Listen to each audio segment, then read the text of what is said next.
So our first presenter is Michael Ikihua, who is a senior researcher in environment and sustainability at the Institute of Ecology in École. And he will be speaking about supporting public policy by assessing with AI the ecosystem, condition, and space and time. Our second speaker is, I'm just going to introduce them first right now, and you can just start speaking once I'm done. Véronique Guévremont, who is my colleague here at Université Laval. She is full professor at the Faculty of Law, and she will be speaking on making AI work for the diversity of cultural expressions and exploration of the conditions to be met for recommendation algorithms to promote the discoverability of Quebec literary works in the digital environment.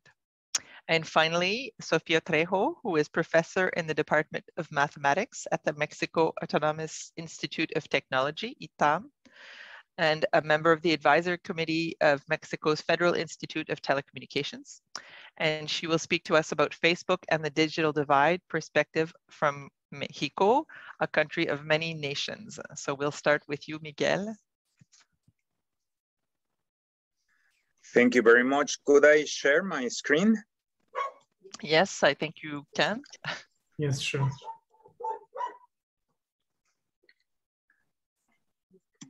And perhaps we would ask everyone who is not speaking to shut off their mic, and unless that is your dog, Miguel, that we hear in the background. Okay. It's perfect right now. It looks like a presentation or other ways? Like it's perfect. Perfect. Just the slide. Okay, perfect. So I am going to go through this work that we have been doing. Well, we have an initiative at the INECOL and other institutions that we have called Gamma Integrity or Integrality, which aims to use massive data and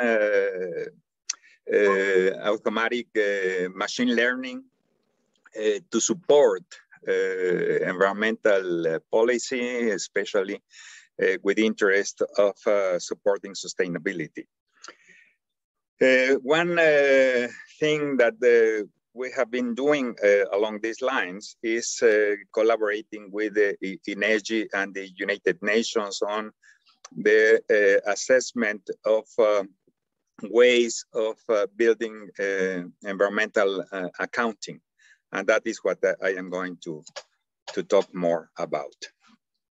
There are two aspects of this account. One has to do with the spatial extent of ecosystems, and the other has to do with the condition in which those ecosystems are in a particular location. The conceptual framework a little bit, and you can find a lot about this on the link that I am sharing with you at the right. It's a work that is being piloted in many countries in the world, including Mexico. So the particular or the specific tenet on this work has to do that with the recognition that the economy and society is dependent on environmental flows of values, which could take the different forms from material to non-tangible things, including the spiritual values. For the accounting system that is being developed within the United Nations framework, we have separated in two accounting systems. One is has to do with the extent of ecosystems, and the other has to do with the condition. And well, you have here a little bit of how these two aspects of describing nature has to do with relationships with economy and society in terms of well-being and things like that. In terms of data, we have been using spatial coverage of different things, particularly vegetation in the case of Mexico, but other things like satellite imagery of different kinds, like assessing, for instance, the amount of photosynthesis that is being taking place in different places, the amount of biomass that is present, and things like that. I am going to show you a little bit of that further down. There are other things that can be represented in this way. We are, of course, interested in some social and economic variables that could be also represented spatially. And that is a little bit difficult because there is no full correspondence between how we gather information in terms of economic and social aspects in correlation with some environmental description of the territory. So one thing is standardization, and the pilot in which we were involved were facilitated the development of some standards on how we are going to represent the spatial framework for the different kinds of variables. And in this slide, I talk a little bit about this. We have to deal with some criteria to span the whole country, warrant consistent representation and calculation everywhere, especially considering that we want to have no problem with the deformation of areas which different projections could introduce. The type of data could be as you know, in two forms. One is the raster representation, very simple, and the other one is the vector format. And this standardization should take into account either of those ways of having the data. Within EGI and the other institutions that were participating in the initiative, this is the spatial standard that was agreed. And so all the database of, that we develop and use for the development of accounting of extension and condition fulfilled this standard. In terms of extension, one of the things that we have to take care about is that Mexico, of course, is a mega diverse country. That means that there are a lot of species, of course, especially plants and some groups of animals like reptiles, but also in terms of the kinds of ecosystems that are represented in the territory.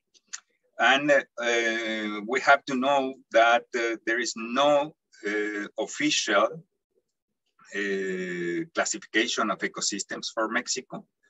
So there was a lot of discussion on how to divide the territory of Mexico in order to have a base classification, in order to give a base for the extent calculations.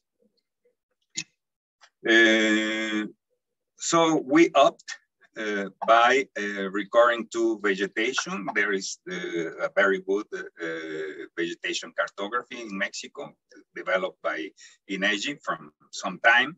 It has been updated not regularly, but on several iterations. We are currently on series 6. And it is well known that vegetation correlates with the climate, has to do with the structure of the landscape, like the topography.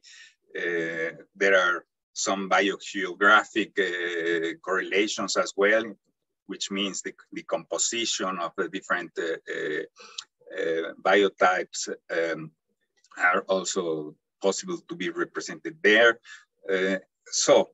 The types of soils, etc. So vegetation was for us a good starting point. In terms of vegetation, INEGI series produces this classification with the number of classes that are shown here.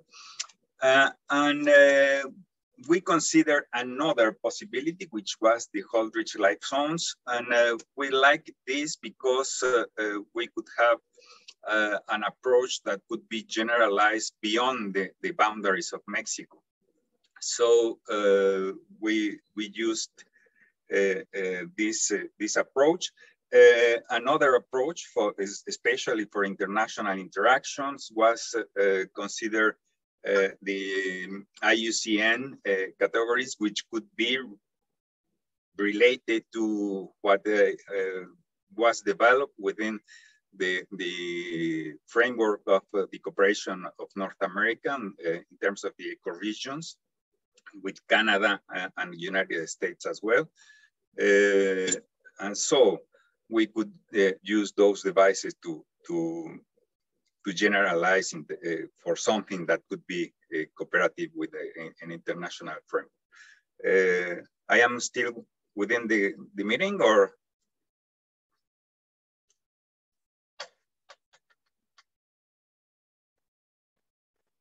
Yes, you are. Okay, sorry. I didn't have any feedback, so sorry. Okay, this is in terms of vegetation, what we could call ecosystem types, and we selected in those terms 30 ecosystem types. In terms of life zones, we have something similar, probably 28 represented in Mexico, which are shown in this map. So we have another possible representation.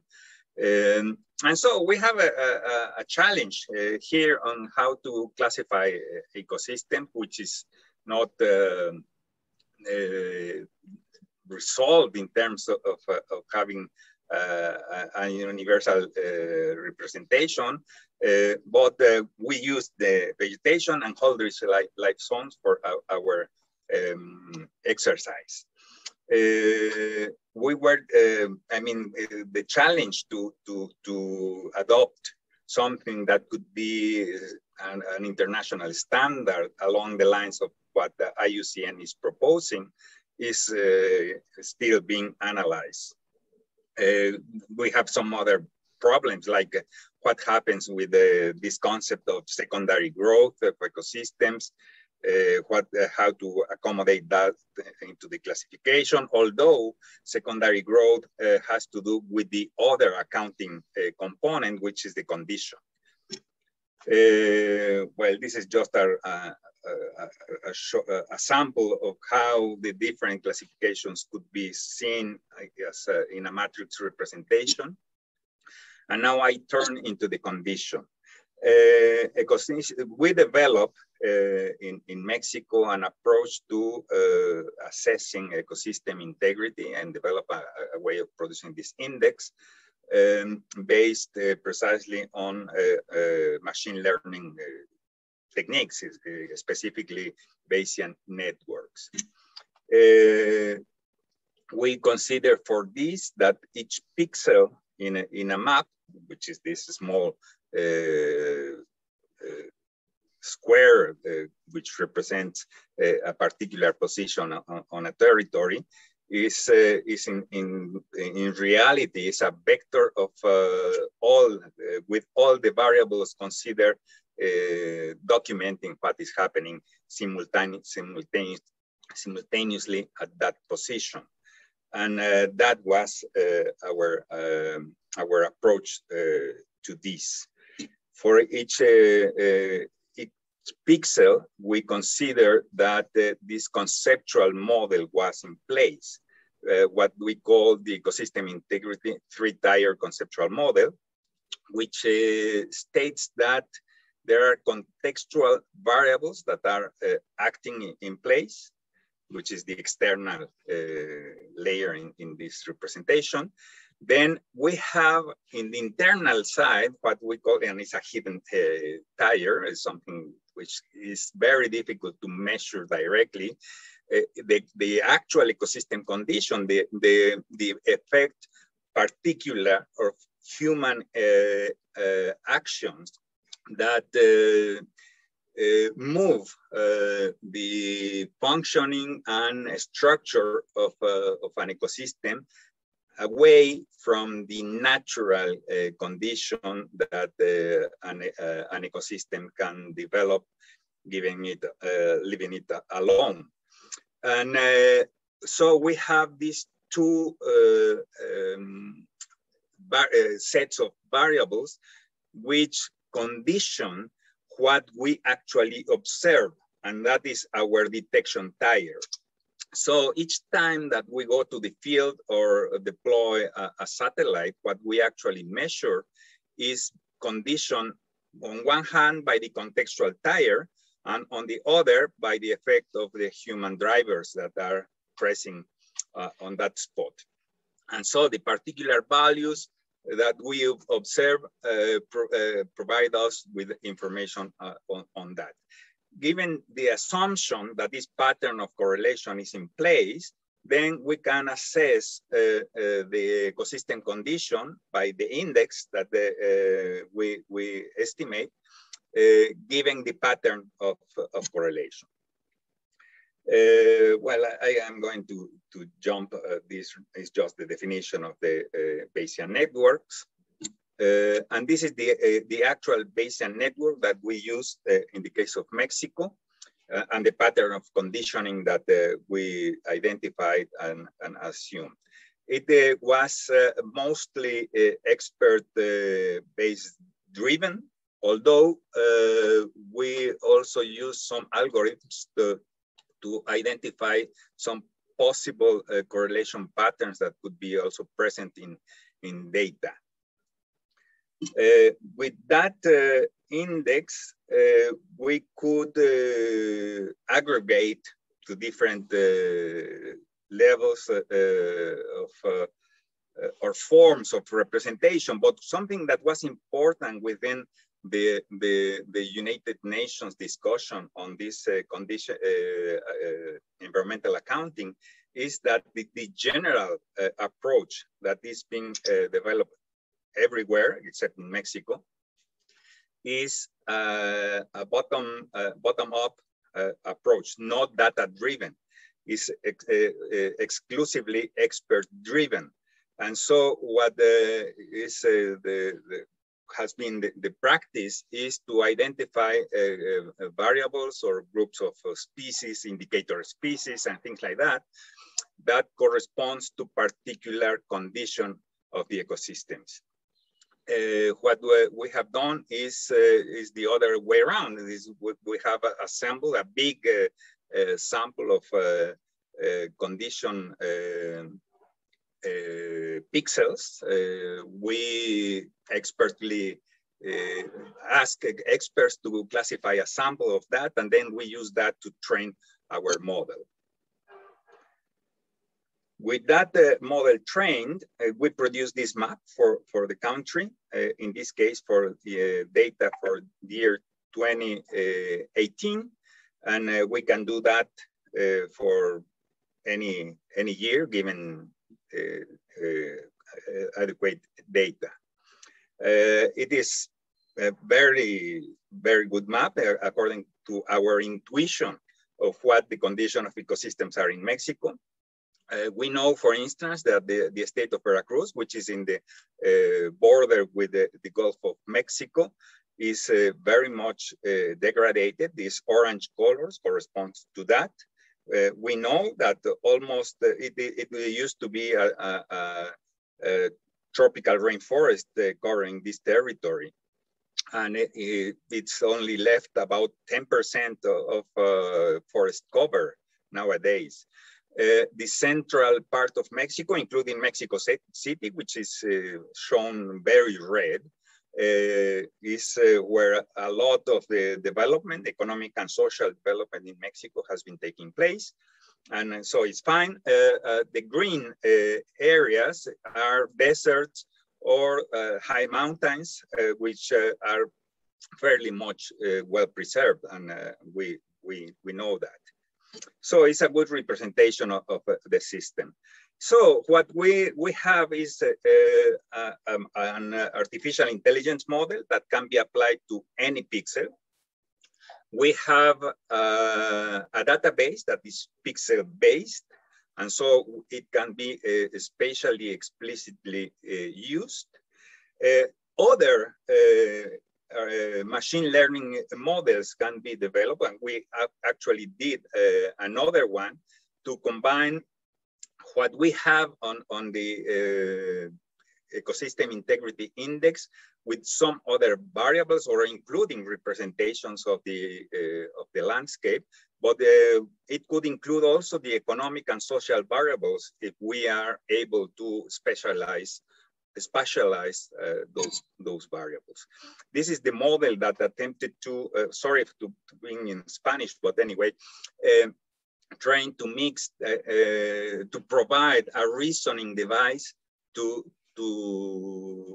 explore the relationship between ecosystem integrity, for instance, and the different vegetation types, the kind of use of soil, of land, etc. We are also interested, although we haven't been doing that yet, is to include some other economic variables that could be relevant. Testing the performance of the model, for instance, and I was saying that the primary vegetation, which is almost pristine vegetation or well-preserved vegetation, relates to condition, can be seen in this picture. Primary pine forest in this coniferous forest has a high ecosystem integrity value. Secondary, which is actually modified coniferous forest, is a lower ecosystem integrity index. So the index is working according to our expectations. So we achieved with this collaboration with the United Nations, with INEGI, with Semarnat, many institutions in Mexico, to develop this standardized approach to a geodatabase. It was established. We demonstrate that a data-driven approach to developing a condition index is possible. In fact, we believe that it is the only possible way, because the expert tradition of building this model or this assessment of a condition of ecosystems is very difficult ground. We managed to use the best biotic and abiotic data available in Mexico. We think that there is a sort of environmental big data already available in the world, and Mexico is part of that. We can use this pixel data database combined with the reasoning device they developed to produce different queries in different ways, which are very interesting possibility, not only for the accounting purposes, but for other policy context. If people chooses to use a different classification, this reasoning device can also be used to formulate a suitable representation that fulfills those requirements. And so deductive and inductive reasoning can be used to explore the linkages between condition and other relevant variables, including social and economic ones. This is yet to be demonstrated, although we have been doing some exercises and we see big promise on this. I want to acknowledge that we received some support to do this for the general project on accounting, the institutions on the first paragraph. And CONACYT was supporting Integrality Gamma, so thanks to them. This is the team that was involved in the general project of Integrality Gamma. Thank to everybody. The institutions that were involved for our project and our presence in social networks. Thank you very much.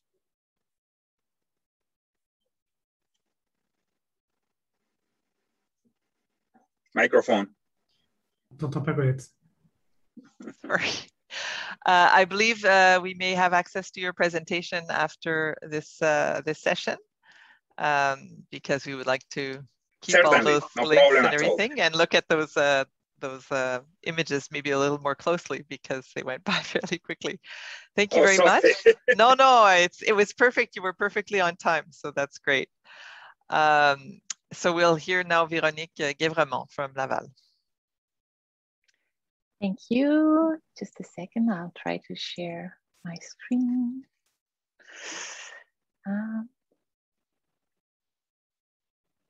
Does it work? Do you see only the slide? Tu dois basculer entre les affichages en haut. Ah, encore? C'est parfait. C'est bon comme ça? Oui. Excellent. Thank you. Good afternoon, everyone. Bonjour à tous. Buenos días a todos. It's a pleasure to be here, and thanks for the invitation. So as in many other sectors, AI systems could be seen both as an opportunity or a threat for the cultural development of our society. For instance, many artists consider AI is an extraordinary tool to push the limits of creation. But for others, it's a threat. In particular, when AI system replace, and I put this word in brackets, when it replaces the creator. These ambiguous relationships can also be found in the cultural industries. Let's take the case of online platforms. I'm sure you are all users of online platforms of cultural contents. So online platforms that use AI systems to analyze audience consumption habits and to personalize the recommendations of cultural content. This is a profitable business model. And at first glance, this type of service is attractive to the user. But such use of AI systems could also be a threat to the diversity of cultural expressions. And this is the issue this ongoing research project supported by the OBVIA is addressing. So why are we talking about a threat to the diversity of cultural expressions?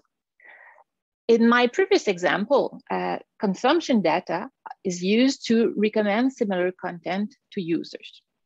But that's not all. Data are also used to guide the creation of new content, similar to the preferences expressed by the users.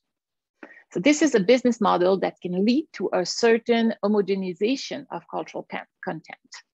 And since the recommendation algorithms in AI systems are increasingly used by the cultural industries, we must be concerned about its impact on the diversity of cultural expression online. Of course, this relationship between AI, cultural industries, and the diversity of cultural expressions can vary from one sector to another, whether we think of music, audiovisual services, or the book industry. This project is focusing on the book industry only. Why this choice? For different reasons, but one of the most important reasons is that because this sector in Quebec, it is the cultural sector where the digital shift is taking place probably more slowly than if we compare with the music sector or audiovisual sector. And some will say AI is still underdeveloped in the book sector and on book online platforms. So this is a positive factor for us. This opens up great perspectives to think about how AI could be used to promote the diversity of cultural expressions, and in particular, the discoverability of Quebec authors and their works. So the question is how do we address this issue of responsible AI in the book sector or in any other cultural industries? We believe that certain principles should be respected when AI systems are used to guide audience choices. The first one should be to offer a diversity of content, which is not always the case up to now when we look at different model of platforms. So a diversity of content, including national, regional, and local cultural content.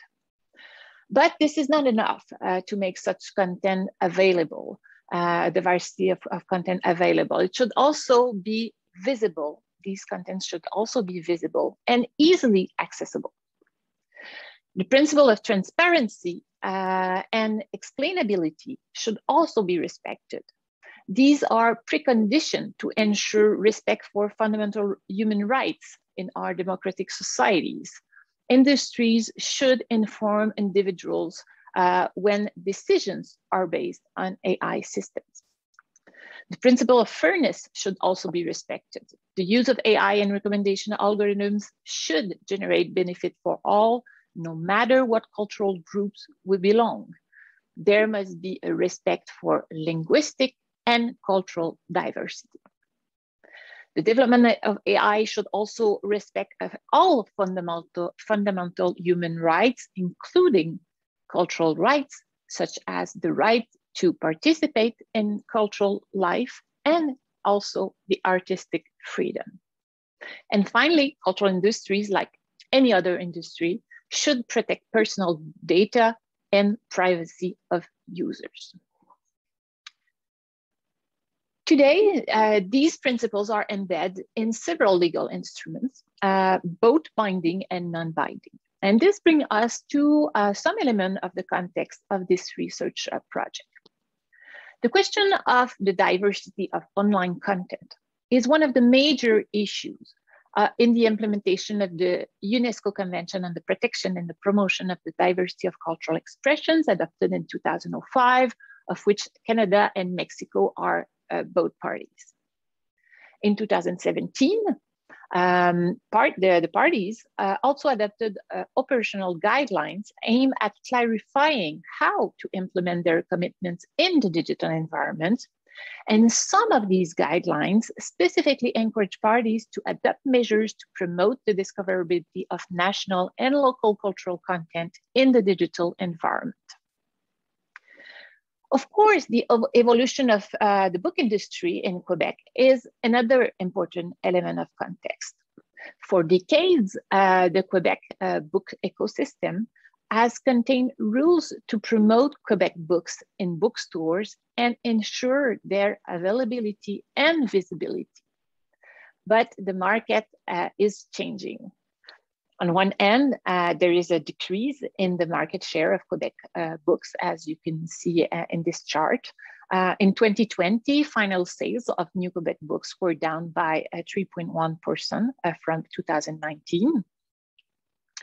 And on the other hand, there is the growth of online book sales. Indeed, Quebec booksellers have more than doubled their mail order and online sales during the last year. And most importantly, digital books sales have increased dramatically from a little bit more than 400,000 in 2019 to almost 900,000 copies in 2020, which is an increase of 123%. Of course, the pandemic certainly played a role here, but this is a trend that may persist over the next few years.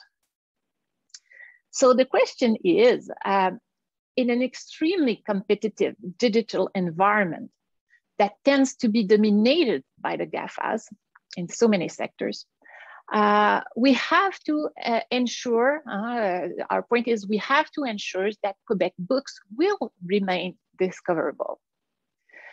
But what does it mean exactly for a book to be discoverable?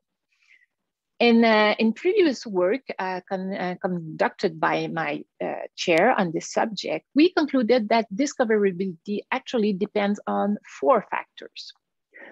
Of course, a book must first be available online, but this is not enough. Discoverability also relies on visibility, on an effective access, and also on recommendation. Indeed, the use of recommendation algorithms could play a crucial role for the discoverability of Quebec books in the coming years. So our project tried to understand how AI systems could be used to guide readers' choice toward a diversity of content that includes Quebec books. So this leads us to the objectives of our project. The first one is to identify the condition for the use of recommendation algorithms and AIs systems in a way that is compatible with the objectives of the 2005 Convention, namely to protect and promote the diversity of cultural expression in the digital environment. But there is also a second objective, which is to develop an original method of inquiry that can be mobilized by research teams whose work focuses on the social and cultural issues raised by the development of AI systems in the digital environment and who adopt a knowledge co-construction approach. So to develop our own approach, we were inspired by the Delphi method, which seeks to aggregate opinions from a group of experts using a series of questionnaires and releasing related feedback to further the discussion in subsequent rounds. And such method allows the experts to progressively reach a consensus on the issues submitted to their appreciation.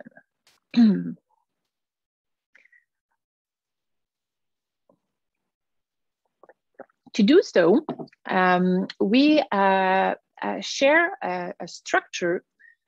To do so, we have structured our project in 3 phases that involve all the actors of the book value chain, which is the authors, the publishers, the distributors, the booksellers, libraries, the readers also, and public libraries.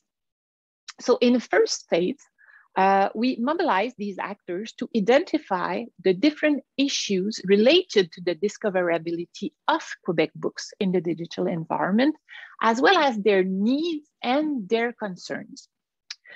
In a second phase, we mobilize once again these same actors, this time to identify the conditions that should be met for Quebec books to be discoverable in the digital environment.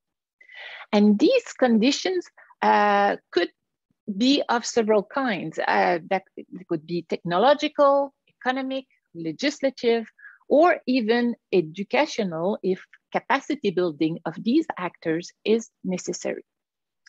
Then in a third phase, the results of our surveys will be disseminated to all stakeholders, including decision makers who will undoubtedly have a role to play in ensuring that Quebec books industry continues to grow through the digital shift. Finally, we hope that this project will lead to a fourth phase, which would consist of developing a recommendation algorithm to promote the discoverability of Quebec book in the digital environment. To achieve our goal, many people and groups are mobilized, and I won't go into detail here, but you have a visual representations of our team, all the groups that are involved in this project. An important point to note here is that this project relies on a team of researchers coming from different disciplines.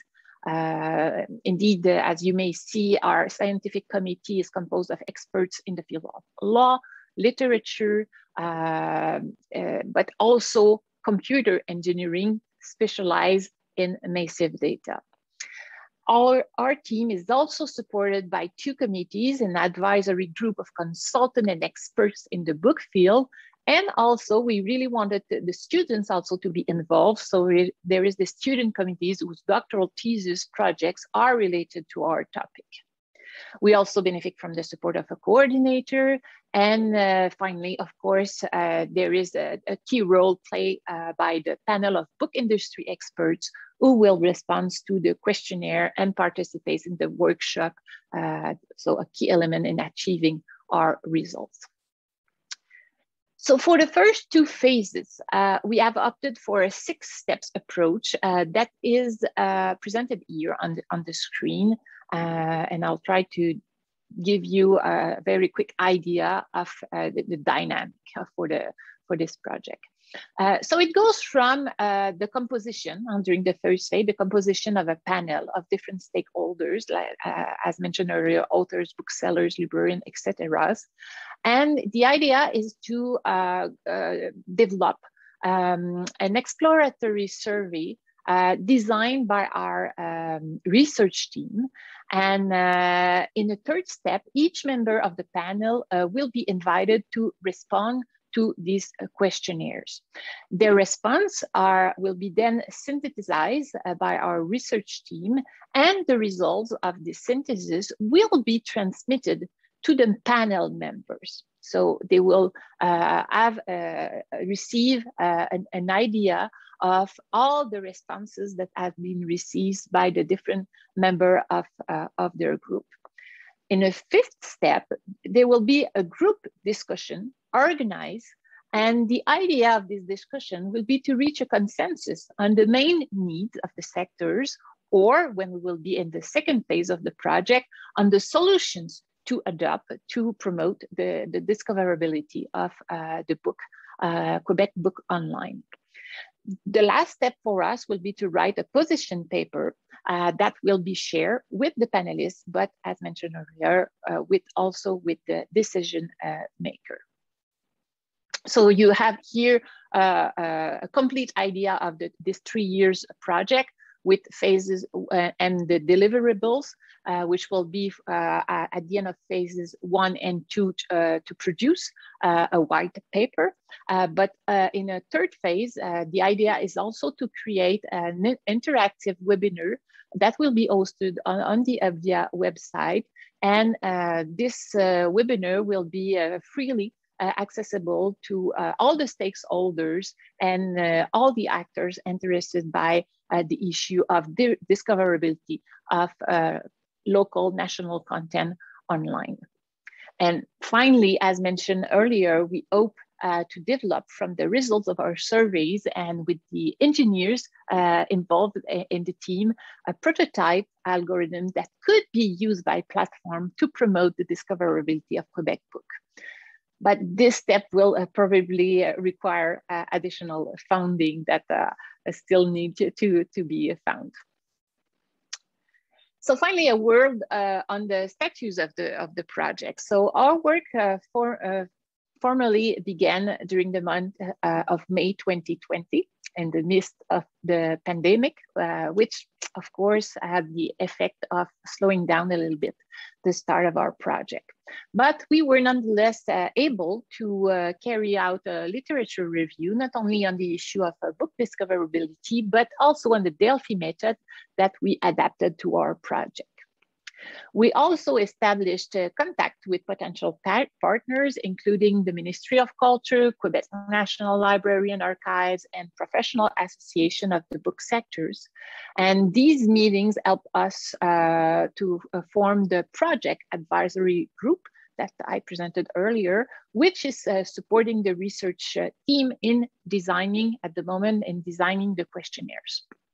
So a draft of our first questionnaire is now under a review by the Research Ethics Committee of Université Laval, and we wish to be able, as an upcoming step, to finalize the list of experts who will be consulted this fall when our questionnaire will be validated.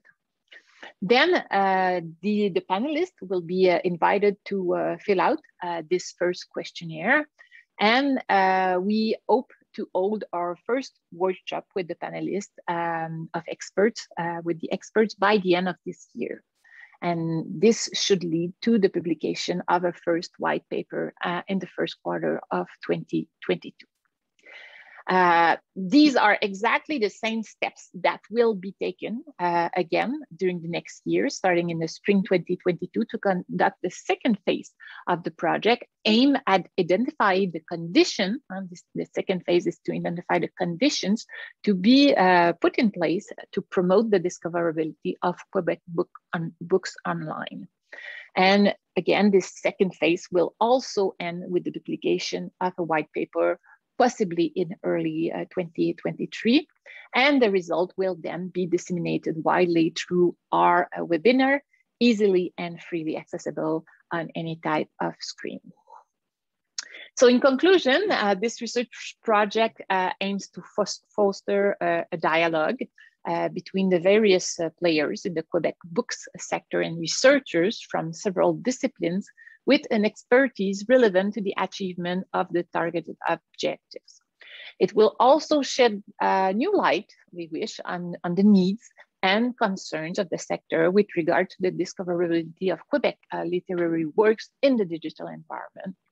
And if the results are satisfactory, we intend to use the same method. So the method developed within the framework of this project to carry out similar investigation aimed this time at the discoverability of Quebec film online, film and series, and hopefully also to work on the discoverability of Quebec music on digital platforms. So I'll stop here for now. Thank you very much for your attention. Thank you so much, Véronique. It's nice to have a presentation that's on a study that's still in its early stages, because you can really explain the method. So we really understood very well the Delphi method, and I hope, as for me, you all got some inspiration for future research from this presentation. And of course, we look forward to seeing the findings. Our last speaker for this first part of the session is Sofia Trejo.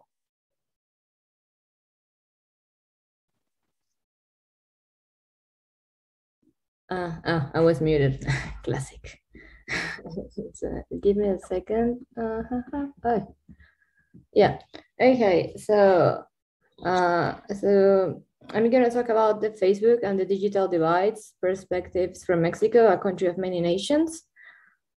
So I hope this is not like directly related to AI, I would say. It's just more about the way that we are making technology and infrastructures, corporations which are working on algorithms. So I think at the end, I'll try to tie it in with AI and the practices and the way that we're making technology. But this is like a broader overview of a particular problem that is trying to tackle the digital divide, particularly in Mexico. So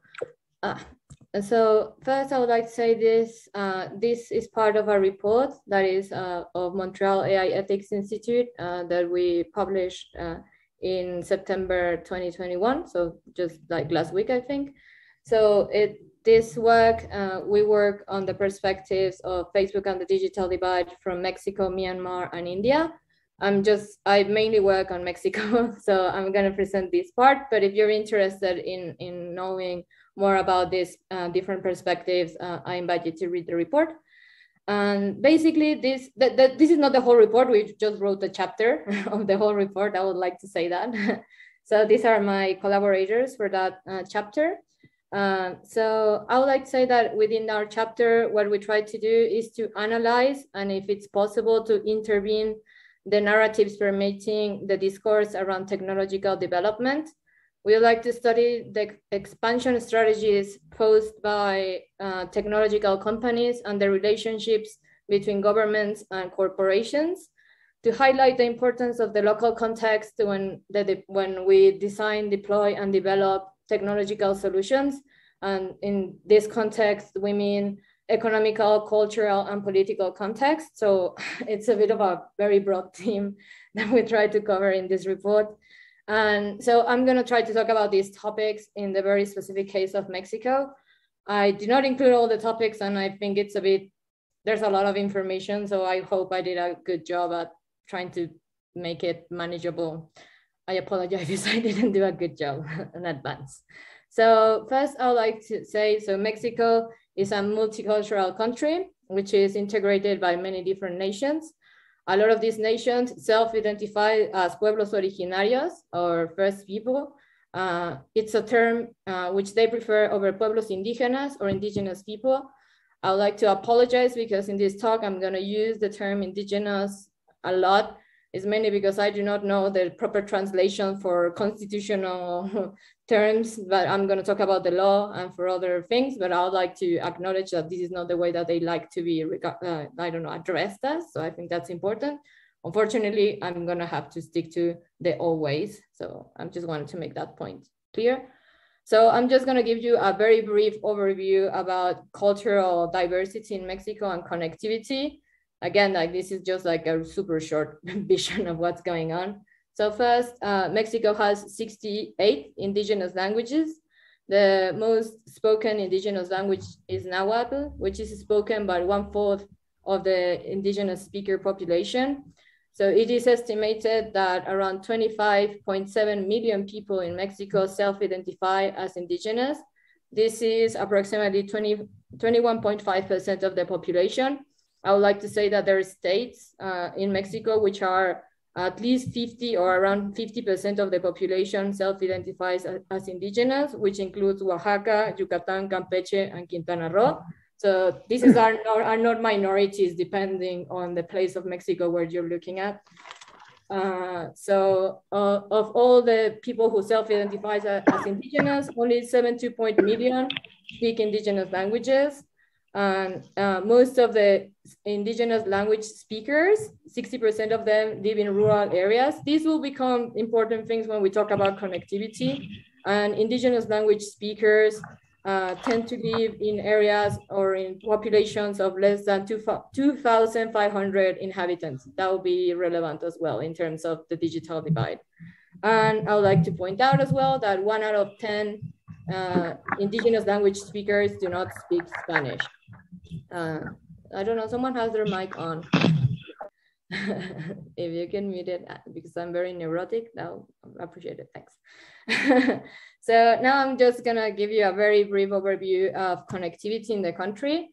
So actually universal internet access became a constitutional right in Mexico in 2013.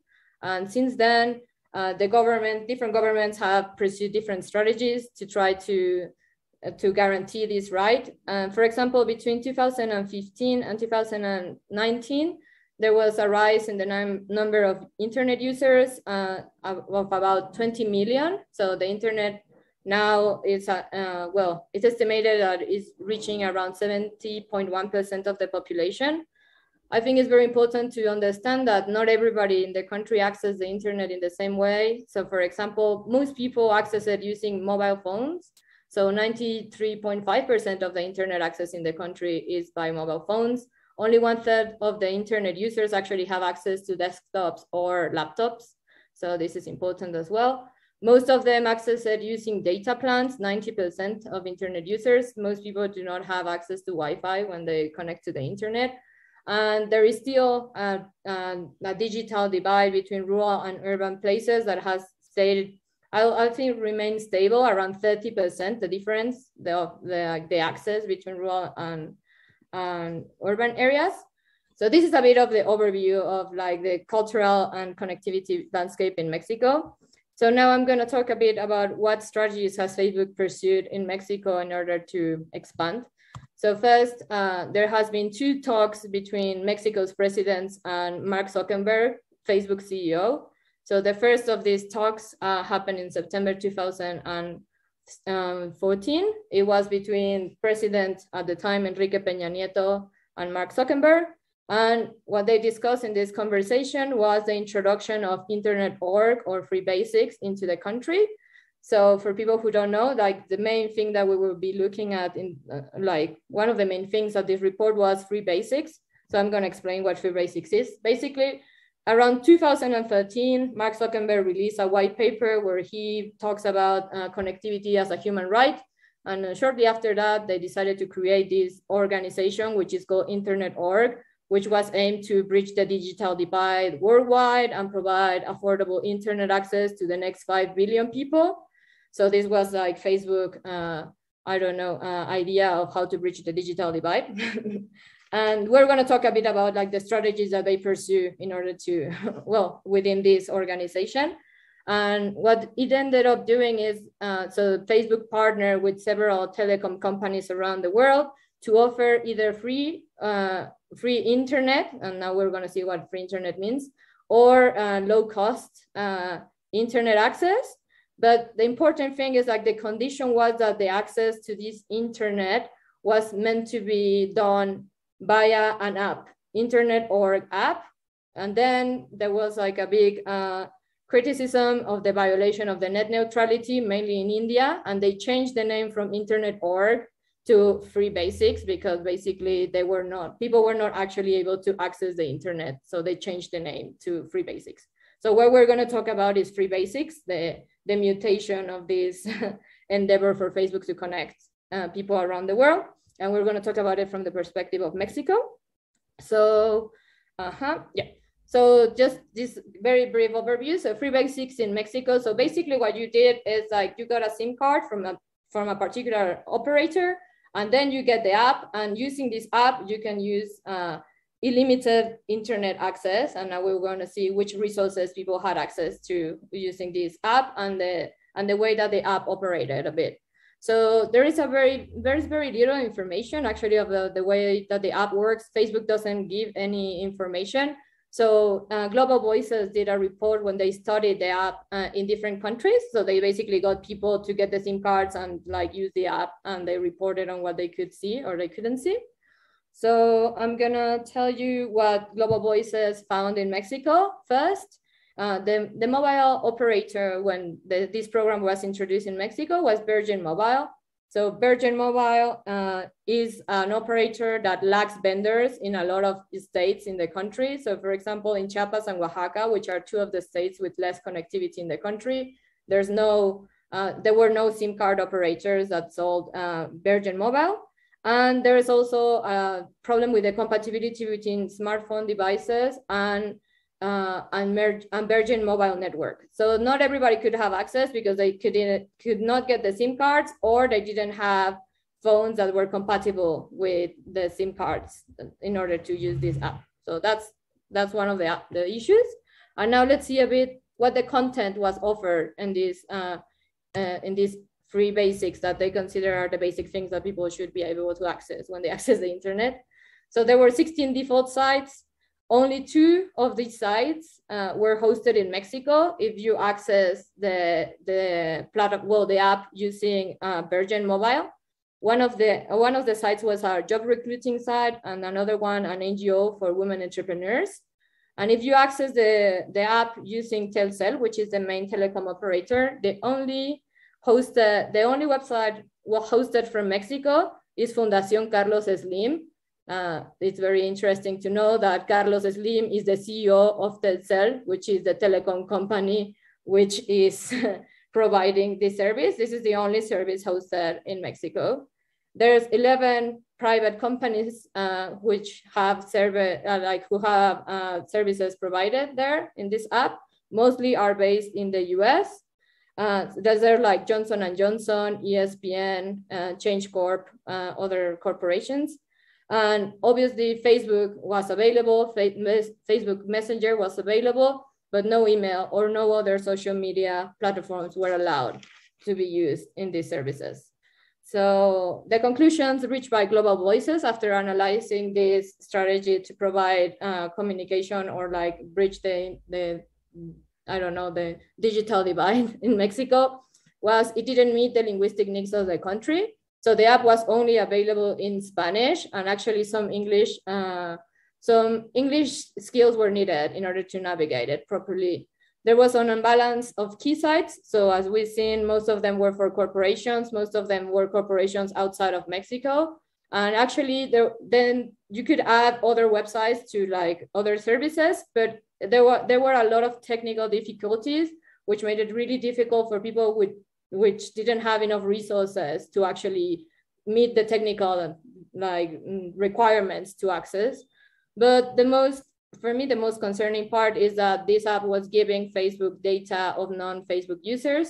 And this was because all traffic that is done through the app passes through Facebook owned and operated proxy servers. So this is a bit of like one of the solutions Facebook proposed for the digital divide. How useful it is, I don't know, I'll let you judge that. And then there was a second talk between another Mexican president and Mark Zuckerberg. This one is with our current president, Andrés Manuel López Obrador. This conversation took place in December 2018. And this conversation was actually released by Andrés Manuel in his Twitter account. And he invites Mark Zuckerberg to create a partnership between Facebook and the Mexican government in order to bridge the digital divide and in order to provide internet to all Mexicans. And this was supposed to be a non-profit partnership. And this sparked a lot of criticism in a lot of parts of Mexico. Something that I would like to highlight is some constitutional rights that indigenous people have in this country. So first is the Mexican government is obligated, like by the second article of the Constitution, to extend telecommunication networks to enable the integration of indigenous communities. And it's obliged to establish conditions for these communities to own, operate, and maintain those networks. And all policies and strategies which involve indigenous communities should be designed and operation in conjunction with them. So let's think about, and the problem was that these conversations about bridging the digital divide in Mexico were being had with Facebook instead of with local communities. And this was particularly bad because we have a lot of projects which are aimed to help these communities in their own desired ways. So what I decided to do in this part of the report is, instead of only talking about Facebook, is to try to think or imagine other ways that we can design technology and for which purposes. So I'm going to highlight some of the projects that we already have in the country in order to reach the digital divide. So I'm just going to talk about other possible paths that I think we could pursue at large, not only when it comes to connectivity, but infrastructure is, of course, a basic step in order to even design AI systems. So I think it's a good basic step to start talking about. So first is, so we consider communication as a human right. So it relates to three basic actions, which is the production, the emission, and the reception of information. And this right is protected by rights such as freedom of expression, access to information, and is key to political participation and democratic life. So if we see telecommunication services as commercial enterprises, such as Facebook and these telecom companies are doing, the problem is that small communities, which have less than 500 inhabitants, which are most of these indigenous language speaker communities, are not profitable and they're not connected under this economical landscape. So these economical restrictions are limiting the access to communication to many communities and are limiting the way that they can access this right in ways that are relevant to their own principles and their own values. So that's important as well. So in order to try to counterbalance these issues, there's many institutions in Mexico or like organizations which are working in conjunction with rural and indigenous communities to provide telecommunication services. So first, for example, these projects provide radios, intranets, telecommunication networks, which are owned and run and maintained by local communities. So for example, TICS, Telecomunicaciones Indígenas Comunitarias, has been granted the first social indigenous concession to manage and operate autonomous networks in Mexico.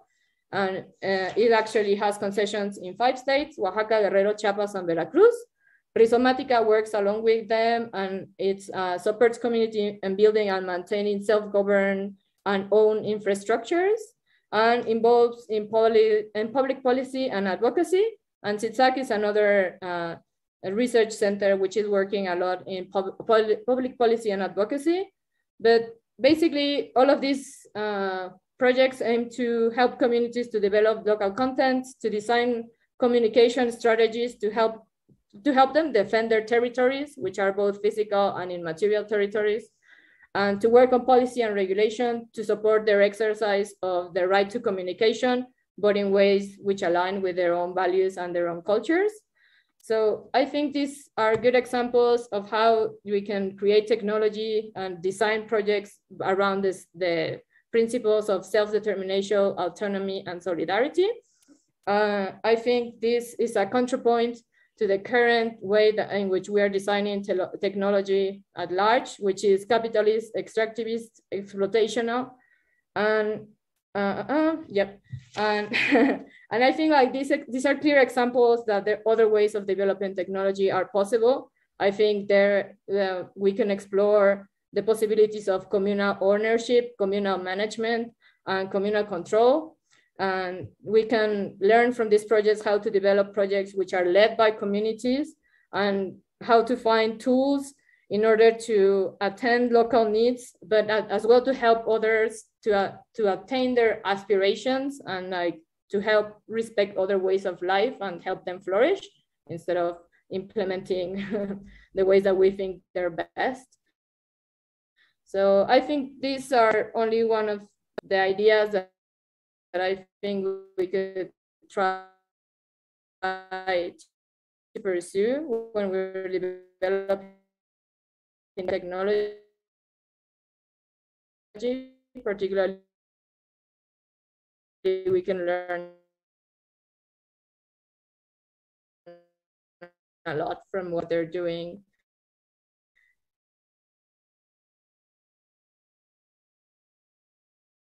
To develop AI systems.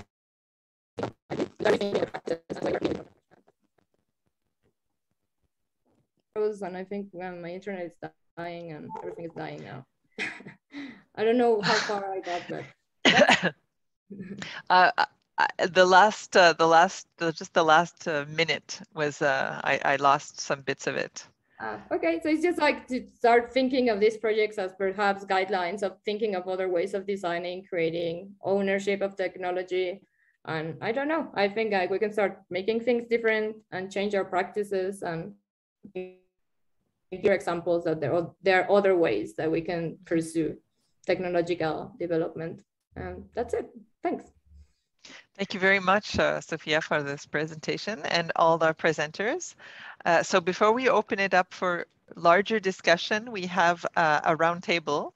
And unfortunately, one of our roundtable participants is not with us. So we have Miguel, who's part of our roundtable as well as our speakers, Miguel Iquihua, and Jennifer Garard.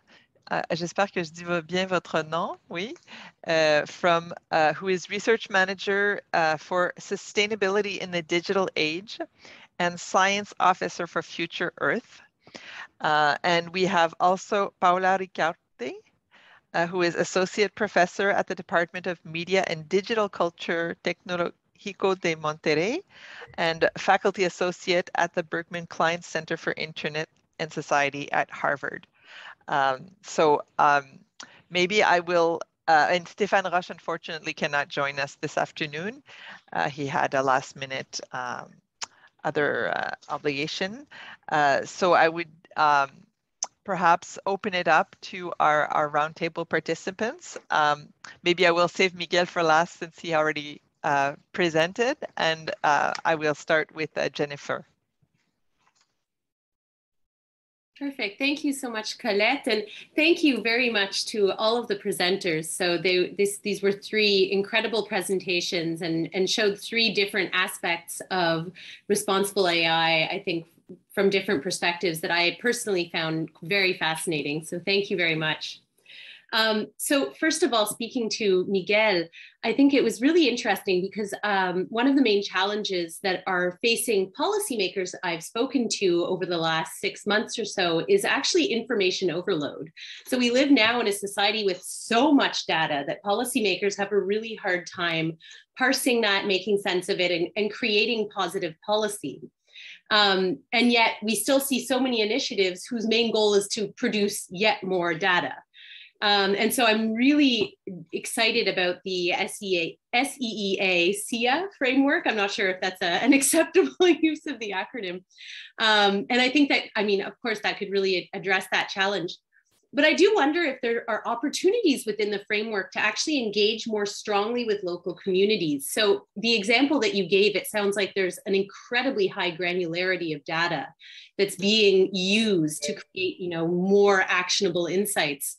And I wondered how, that might interact with local sustainability initiatives. So both, for example, supporting local initiatives, building capacity at the local scale to engage with that data, and maybe also create a mutually beneficial relationship, encouraging data verification, citizen science efforts to further strengthen the framework. So that was just my initial impression, but thank you so much, Miguel. Secondly, I wanted to note that I found the example of increasing the discoverability of Quebec books to be really compelling, even though it's not so close to my usual research area around environmental sustainability. But I do see some potential overlaps. And specifically, I wondered, could this type of issue be extended to environmental issues? So, for example, increasing the discoverability of locally produced products and food, leading to maybe a more circular local economy, in the same way that we could, increase the discoverability of Quebec books. But then I also sort of had a related thought regarding at what point we cross a line where that type of sort of nudging or guiding user choices actually becomes problematic from an ethical or legal perspective. So I wanted to raise that thought here as well. And lastly, I really appreciated the input from Sofia Trejo. I actually wasn't familiar with this topic previously. I found this really, really interesting. And so, there are, of course, really strong linkages behind this original idea of free basics to this SDG call to leave no one behind, right? And the Sustainable Development Goals. But there's also in that example a really strong warning about what might happen when the task of leaving no one behind is left to corporations. I think we see that it can become very rapidly a business opportunity. I also thought, that as Sofia was finishing, that, this is a prime example of what happens when local stakeholders are engaged in the design of technologies. I think that's what Sofia was sort of finishing on, which I found to be a very interesting and compelling argument, given this strong example behind it. And what I found was really interesting was that we've found similar things recently in a study of digitally enabled climate solutions. So together with some of my research colleagues, we're compiling a database of digitally enabled strategies to strengthen climate governance. And we actually found that the majority of climate initiatives employing digital tech in Africa and South America are led by foreign actors. So 70% of those initiatives in Africa and 62% in South America. And around 50% of all initiatives that we see, which are leveraging digital tech to accelerate climate action, are led by the private sector. So I do have to say, so far, this is just a fairly high level analysis. So we don't know whether, these are big corporations or not. I think many of them are smaller scale, not at the level of Facebook, of course. And we also don't know yet, whether these are developed in collaboration with local stakeholders. But the initial impression is, from my perspective, was that the free basics example is sadly not an exception at all, but maybe something that is happening very often and across different types of sectors and issue areas. And so I was heartened by the guidelines that Sofia presented at the end of her presentation regarding designing technology and ownership, and hopeful that maybe those could be applied to other contexts as well. So with that, I will stop for now, but thank you so much. Thanks so much for tying all of these pieces together and bringing your perspective to these different topics. I'm sure the authors, the researchers would like to respond or react, but I'm just going to let Paula speak first, and then we'll come back to Miguel and the other. You know, we'll have a discussion. Everyone will have a chance to respond. So Paula. Thank you very much. Thank you very much for the invitation and also for the excellent presentations. I also think, as Jennifer said, that these presentations give a very important overview of the situation that we are living in and all the complexities involved with technologies and technological development. When I heard the presentations, I was thinking about different issues, but I just wanted to start like saying that usually it's so hard to, as you said, to tie things together, and that we need to think very critically about the relationship between like development, a digital economy, and the environment. Because I think that we are living what the Chilean researcher Paz Peña calls the ecological paradox of the digital economy. Because on the one hand, we have like the possibility to create value with data and data-intensive technologies. And as, for example, Veronique showed, like cultural value and the possibility to access to the richness of culture and information and knowledge. And also, for example, as Miguel also said, like scientific value and how can we use information to solve our problems. But on the other hand, for example, storing huge amounts of data, training models, using and disposing data-intensive technology require lots of energy and water, and also have a direct impact on the communities and lands and territories where these technologies are deployed. So I think that, as Sofia said, we need to think a lot about the economic, social, and health impact on specific communities and territories, particularly in the global South, because there is a difference between those who design, develop, and dispose technology, and who carries, like, where is the cost of this development translated, or to whom the cost of this development is translated or transferred. So I think one of the interesting issues is that, again, it's a paradox because we have all this value that we can create, but also we are seeing that the current model of technological development is not sustainable for the planet at all. And also, as also Sofia mentioned, this model is in tension with other models of the world and all other cosmovision and cultures. And how can we like solve this fundamental paradox? How can we deal with the cost of this technological development for communities and also like for the rest of the world? So those were my like initial thoughts when I was listening to the presentations. Thank you. Very big and important questions. Of course, technology itself does, even though we think it's virtual and has no physical presence, of course it has an impact on the environment, and often, as you pointed out, in places where very far from those who have developed it and who don't think of those local implications. So I would like to hear Miguel and then the other speakers as you wish to respond, but also Miguel perhaps to comment on the other talks. Well, I found fascinating those other subjects, a little bit far from what I was talking about. But I mean, sustainability is quite empathic of the things that we're discussing, Veronique and Sofia. In fact, I think that technology, it is at the core of sustainability. We know that the current technological infrastructure in the world is behind the degradation of a biosphere.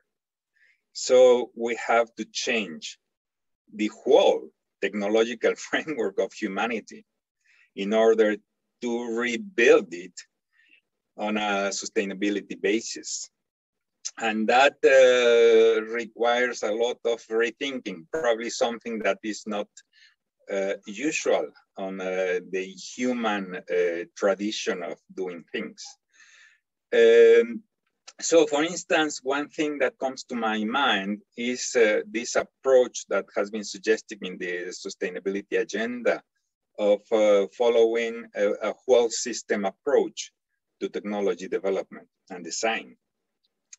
In fact, the design of technology is a critical step, because once you have all the ideas and the things organized around a design, what follows is it is already mandatory according to the design. So the critical step is probably this designing.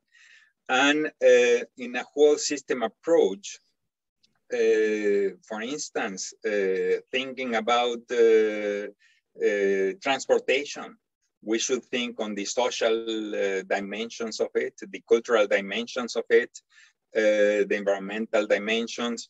And so that's the kind of things on a whole system approach. And I think that the same is happening with the information technology as well. Another thing has to do with how to deal with a planet that is humanly populated. Almost 8,000 million people in the world. We have some estimates that if we weigh the amount of biomass that is contributed by human-related organisms in the planet, 96% is human-related. That means something like 60% of the kilos of mammals in the world is people. Is probably related to people. Is like cattle, especially cows. Some 30% of it is human persons. And only 4% of the mammals in the world are wildlife. And it didn't used to be like that. It is something that has happened in the last 200 or 300 years. So it's the impact of humans on the whole planet is really, really big. And the coordination of these people and the decisions we are making requires telecommunications or reducing the size of human population. So it's a hard decision. But I think that currently telecommunications are going to be critical.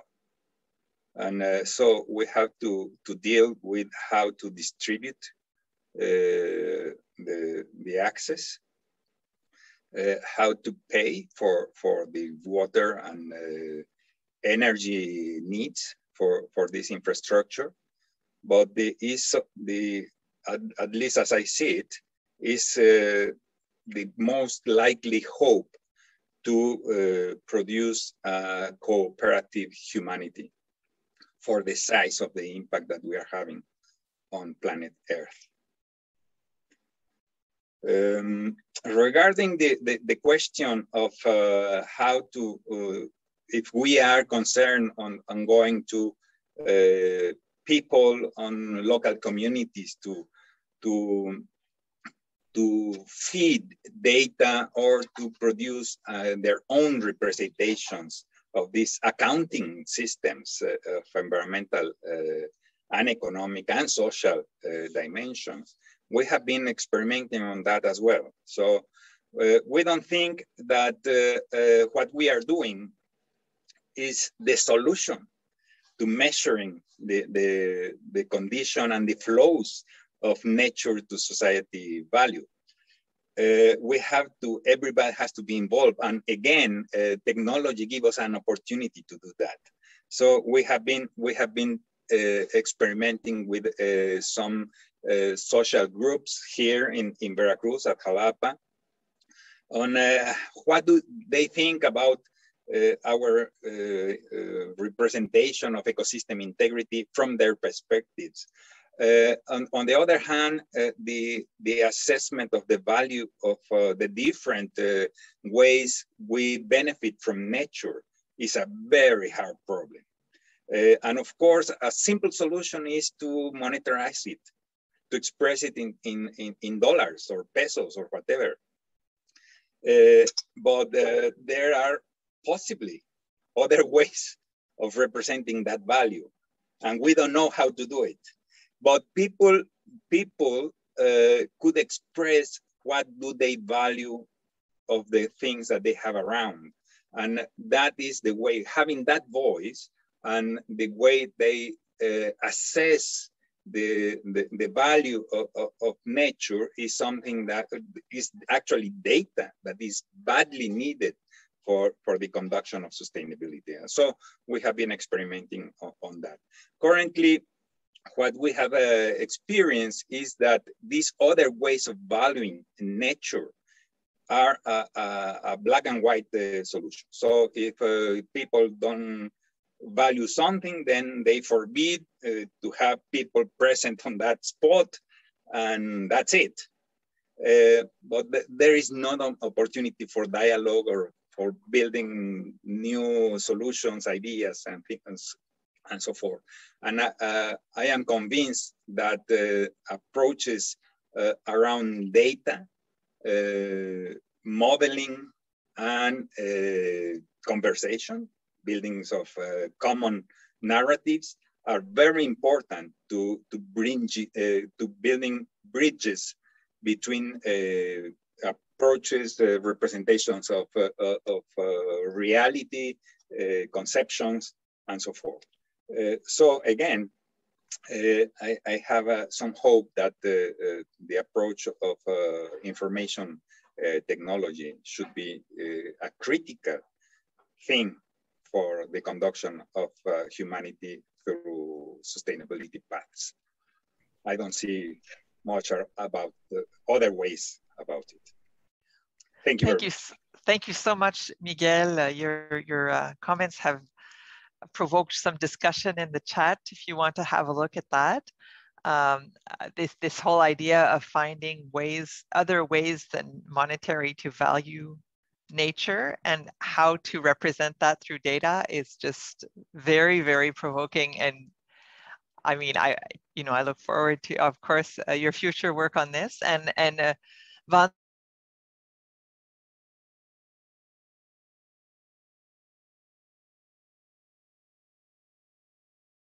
she's interested in hearing more about that. So we'll hold off maybe a little bit, and I will pass it on to Sofia. Oh, hi. So I don't know, I think the three topics are really related. I've been thinking about them consistently, I think, in a cycle.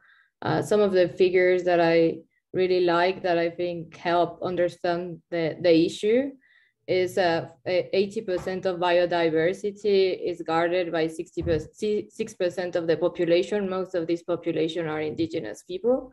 So they are the guardians of most of the nature that we have remaining. there is a correlation between the number of languages spoken in regions and the levels of biodiversity. So thinking about how to preserve, yeah, it's a correlation, but it's really high, and it's concentrated in places where they have higher diversity of languages. So I think it's very interesting to start thinking about how, or like how we can preserve all ways of life, no? Because I think like what is happening now with AI systems is that they're trying to unify or find universal solutions to problems, and I do not think that this is something that fits to everyone, and it shouldn't. Like we have even gender issues within normal systems, but for example, indigenous people have different ways of organization, political views. The same goes for a lot of different places. So I think to start thinking about how we can have this dialogue with these people, because as well, I think they're fundamental for sustainability reasons. I think we have to, and I think like we haven't been as a culture very successful at not abusing and exploiting the environment. And I think we can learn from other people different ways of doing things. I think like collective ownership, like they have a lot of different ways of working together that I think we can perhaps learn to try to change the ways that we're doing things, because I think we desperately need to change the way that we're producing like everything, and technology included within that everything, no? So I think there's a lot that we can learn from them, and I like me personally, I really I'm keen now to try to explore other ways of understanding the world, to see if we can create technologies that work in a different way completely, instead of reinforcing the systems that we already have that have been so harmful for the planet and for a lot of minorities and for a lot of people. Yeah, I think that's what I would say. Yeah. And that's why I decided to highlight these other ways of doing technology, because I think this is like my first hint of where to start exploring these ideas, like to just first even understand that they exist. I think that's a guideline to start thinking of where to go next. Yes, and when you think of diversity, and like as you mentioned in your talk, these smaller communities, smaller groups of people, they are not profitable for these large corporations, as Ulises is mentioning in the chat. So it's a strong tide to be fighting against. This tendency for the universal model and the one size fits all. Véronique, would you like to add a comment as well? Yes, thank you, Colette. Maybe a short comment, but first of all, I would like to congratulate the other panelists for their excellent presentations, which I found really inspiring. I want to react also to maybe first a Miguel comment. I like to believe that my presentation is also about sustainability, even though most of the time we tend to associate sustainability to environmental protection, while I'm talking about cultural protection. But sustainability is about preservation of resources, and it could either be natural resources, but I believe we could have also to talk about preservation of cultural resources as a question of sustainability. And in a completely different project, I work on the link between culture and nature in law, in international law, but also in national law. And I'm sure, Miguel, we would have a lot to discuss together. And maybe in other contexts, we could keep going with this conversation. But what I wanted to say is that this preservation of cultural resources and which we call in the cultural sector cultural diversity, in this sustainability approach is at the heart of the 2005 convention, which I presented very, very quickly, where I've just mentioned it without presenting it. But this is a convention about the link between culture and sustainable development. And I believe my project is a project about implementing this sustainable approach of cultural diversity in a national perspective or subnational perspective, because I was talking of a Quebec context, but we could have the same discourse about the national, Canadian national cultural expressions online. And ultimately, it's about transmitting cultural resources, but it's about preserving cultural identity, which it's another condition for the sustainable development of society. And I would like also, going from this comment to maybe Jennifer's questions, because I think there's a link. Jennifer, you had very relevant comments and questions. I want to react. I think you had two different comments. You spoke about this potential overlap between my presentation, my approach for the discoverability of national local content and the possible extension to environmental issues. And you mentioned these other issues about discovering or encouraging, promoting local products in general, but I believe also maybe online. Well, absolutely. And I have to say that I've been approached in a recent past by people who would like me to explore this possible transposition of our reflections to other sector of our economy or other question of development. So you are totally right. But I believe there is still a slight difference that we need to keep in mind, is that when we talk about cultural diversity, cultural products, cultural goods, cultural services, these are certainly could be seen as important for our economy, for the development of our society, but there's a link with our identity. And well, we could say any products that are produced on a territory has a link with identity, but cultural products are really a transposition. This is the mirror, the most precise mirror of who we are and what we are. So I believe, yes, there is a transposition, but we cannot also mix all the issues, and there is a room and there is a necessity to have a specific reflections devoted to the diversity of cultural expressions online. And the second point you've raised was this question, where to draw the line. And I believe, I'm not sure I understood well your preoccupation, but I believe your question is, is there a possibility that we push the button too far, that through this recommendation, we impose certain choice to the users, to the public? But I must say, this is not the intention.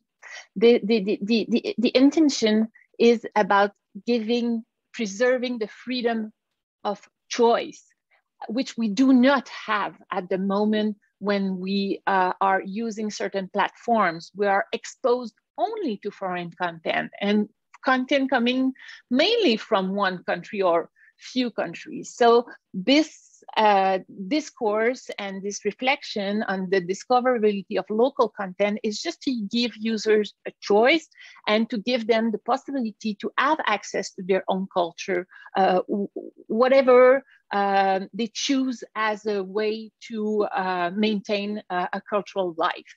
And this is really the idea of the project, and this is a principle recognized and enshrined in the 2005 convention, which is about cultural diversity. And when we speak about local and national content, it is as a part of a cultural diversity, and not just to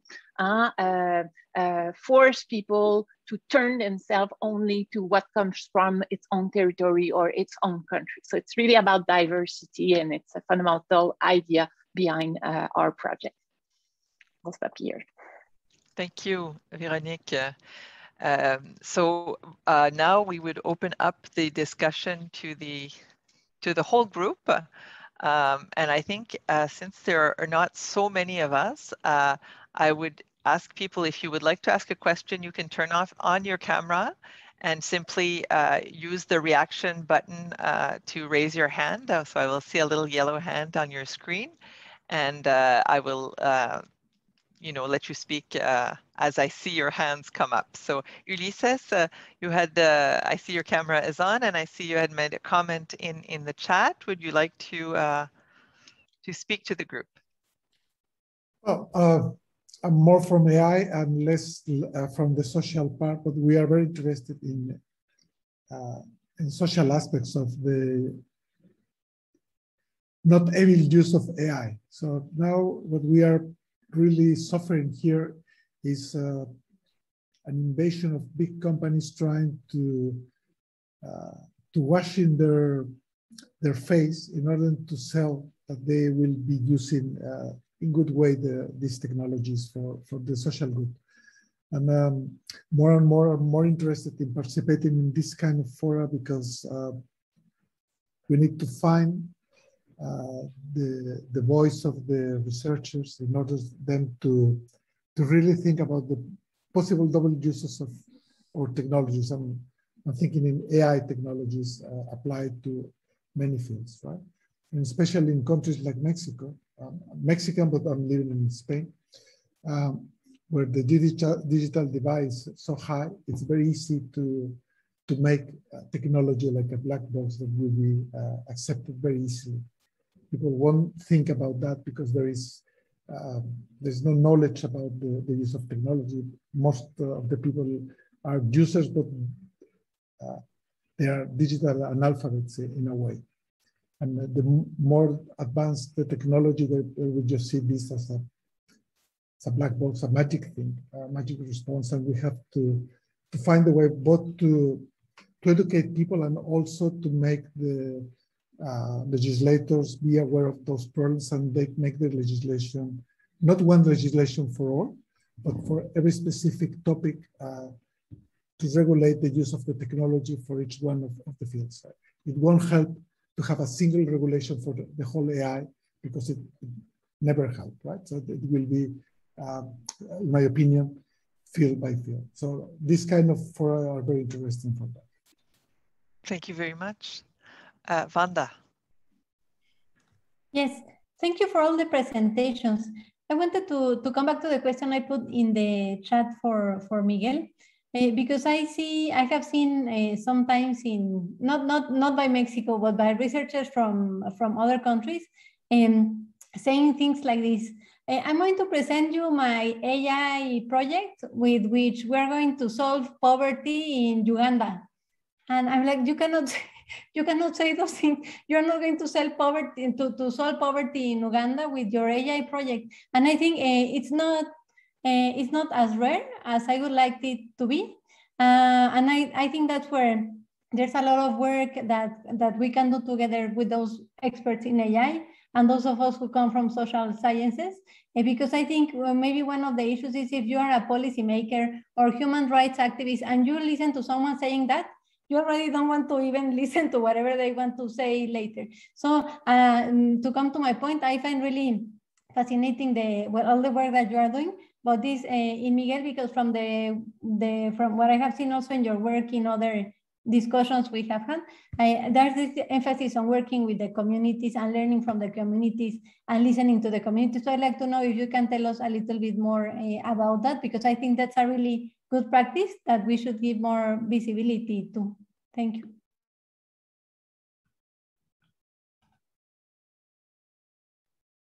Yes, Miguel, would you like to tell us a little bit more? Okay, well, if I am asked to. Oh, please do.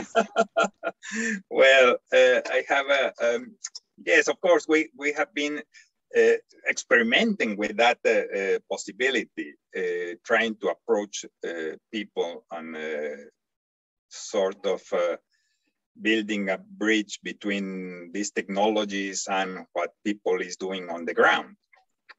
It has been, I mean, there has been a lot of interest, at least in Jalapa, but in other places as well, on how to do this. We have trying to facilitate people to develop their own apps about data gathering. And helping them to organize field trips to visit the places of their interest, and to document what they see, what they value, what is important to them. We provide as a backdrop our data of ecosystem integrity, and what we want to hear is a criticism of it. We are hoping to eventually gather enough data in order to understand if there are some matches between some functional and structural ecological attributes at what people is valuing in different places, which results in particular configurations of the landscapes. Because something that is important to acknowledge is that probably most of ecosystems in the planet are modeled by human influence already. And what we don't have so clearly is how those interests were developed or organized or coordinated. And to face, for instance, the challenge of climate change, we need a little bit more coordination of how we choose to modify ecosystems. If we want to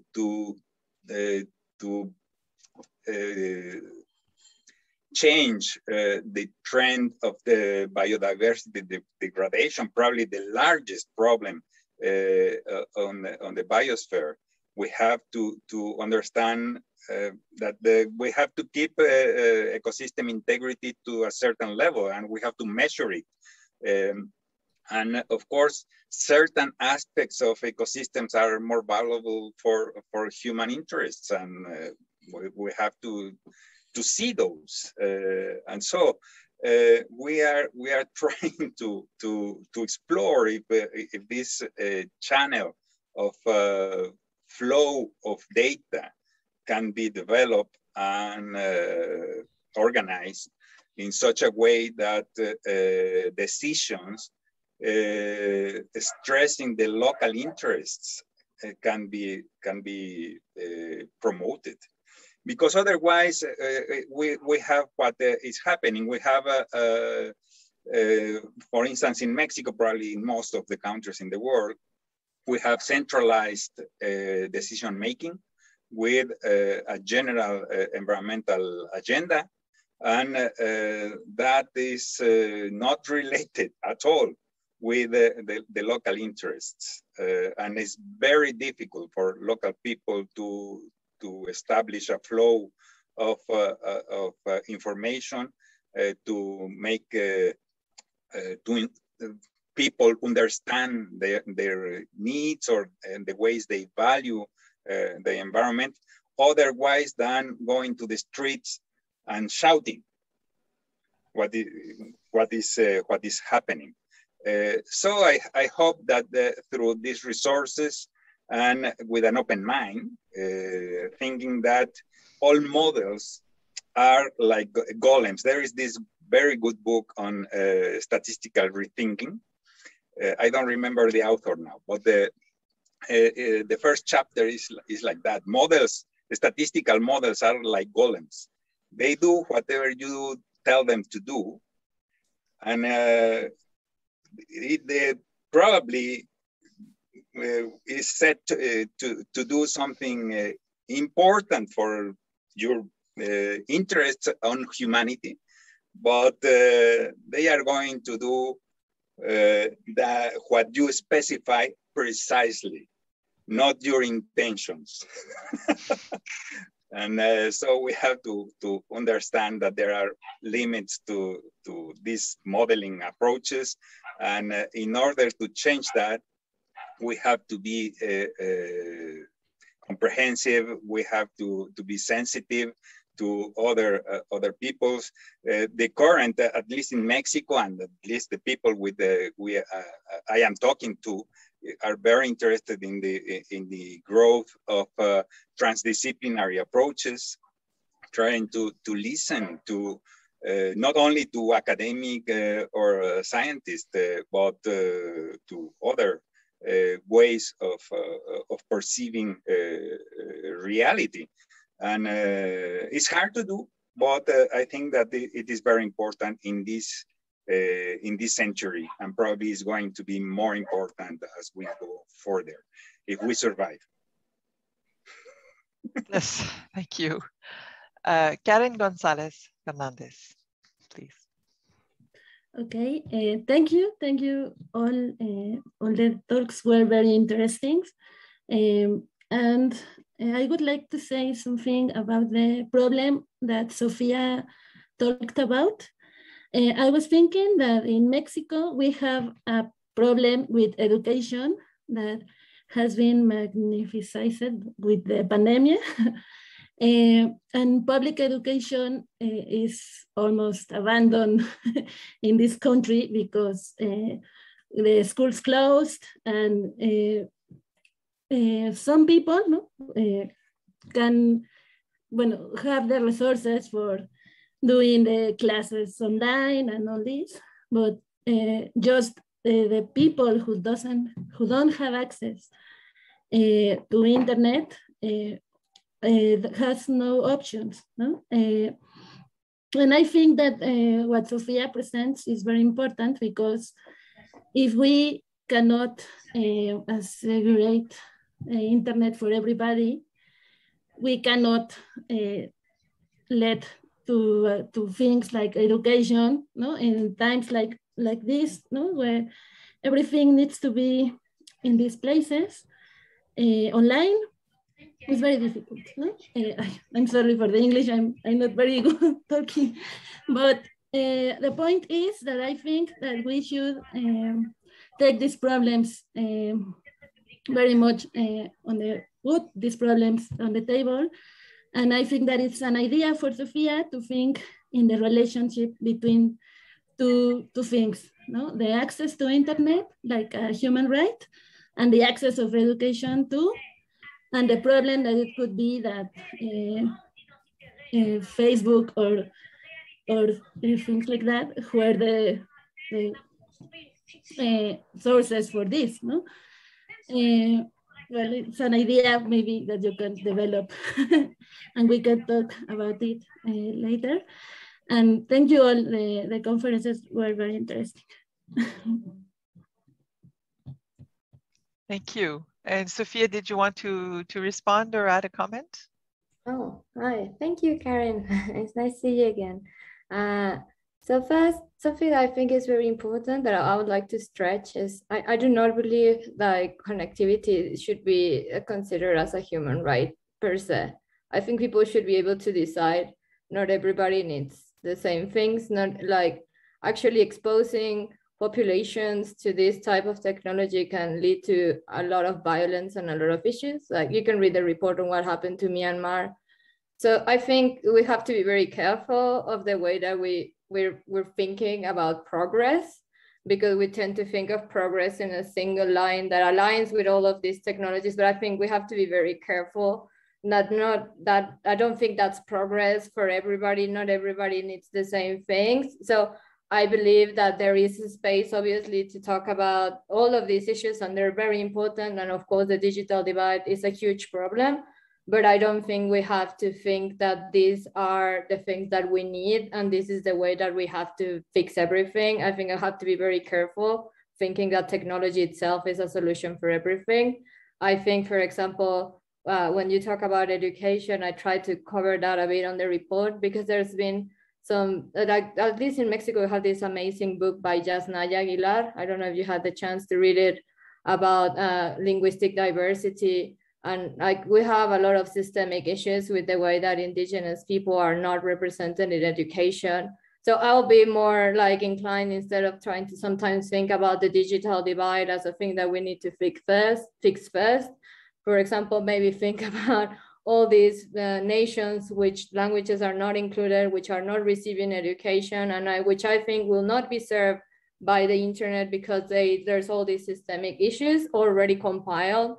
So for example, I think it's the right solution for some people, but I think there's right solutions for other people. And I think we have to be very careful and try to think about what works best for everybody. And for example, for me, in terms of education, at least after reading that book, for me, it's like we really need to work on having other people being able to be taught in their own languages, which we don't have. For example, for me, that's something that is hugely important right now, how to preserve other cultures. So I say, yes, it's super important, but we have to be very careful not to be like just buying into this is the progress and this is the way the world should be and this is the way that technology should happen. I don't think everybody needs connectivity. I don't think everybody wants it. And I think people should be able to choose. And I think like that those are the type of conversations that I think we have to start having. What do we develop technology for whom, who wants it? And maybe it works better for them in other ways. Maybe they need other things. Radio works a lot better. I've been talking to people on CITSAC, for example, of these other associations that I talked to you about because we're organizing an event. But so they've been talking to people in the Amazon, and they did not want internet. They did not need it. They do not want access to any of it.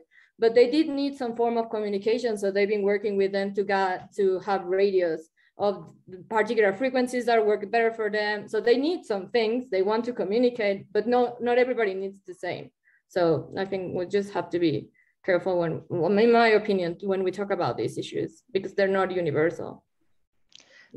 That is really, I think, a great way to end our session, to remind us, Sofia, thank you, of that diversity starts from local populations, local needs and situations, and that you know, we can't centralize solutions. I mean, this has really, yes, if you could put a link to that book or just the title in the chat, that would be great. And we'll make sure to circulate it. So I unfortunately I have to cut this short, but I thought it was really fascinating to hear all of you and hear the connections that were being made between the different research areas. I kind of had a feeling that we were going to be able to make those connections. Of course, these raise huge issues for the future of the planet, of humanity, and of our countries and regions. But I think just listening to all of you, what you're advancing and the kind of new ways of thinking of how do we source data, how do we produce data, and how do we give access to data. And AI systems, and not to think of AI as a solution or as a single solution or technology as a solution, but as part of the solution, and not to lose sight of all those other very important issues of diversity and sustainability. So thank you all so much. And here we have the title on linguistic diversity. Thank you, Sofia. And I think Guillaume might like to say a final word to close this day, or not. I don't know. It will be Vanda. Oh, Vanda, I'm sorry. Yes, go ahead, Vanda. No, just a quick word to thank everyone for this panel and roundtable for that of earlier this morning. We are very glad to hear from all of you, to learn from all of you, and also I think I imagine that everyone is like me, that you are listening and having so many ideas of things to do and linking to our own work. So it's been really inspiring. Thank you very much. And I think we are also left with a lot of ideas of things we would like to keep discussing together. So hopefully this will be the first of other opportunities for dialogue. And I'd just like to remind you that tomorrow we have the last session that I hope will be equally as exciting as this one. I am sure, because our panelists and persons in the roundtable are also excellent. And it's at 8 a.m. Mexico City time and 9 a.m. in Montreal. And it's the panel on AI, gender, and social justice. So thank you very much. And we hope to see you all tomorrow. Thank you very much. Thank you, and have a Lovely evening, everyone. Thank you. Bye. Bye-bye. Bye. Bye. À vous, Colette. Merci à tous. Thank you, everyone. Merci. Gracias a todos. Oh, yo quería sacar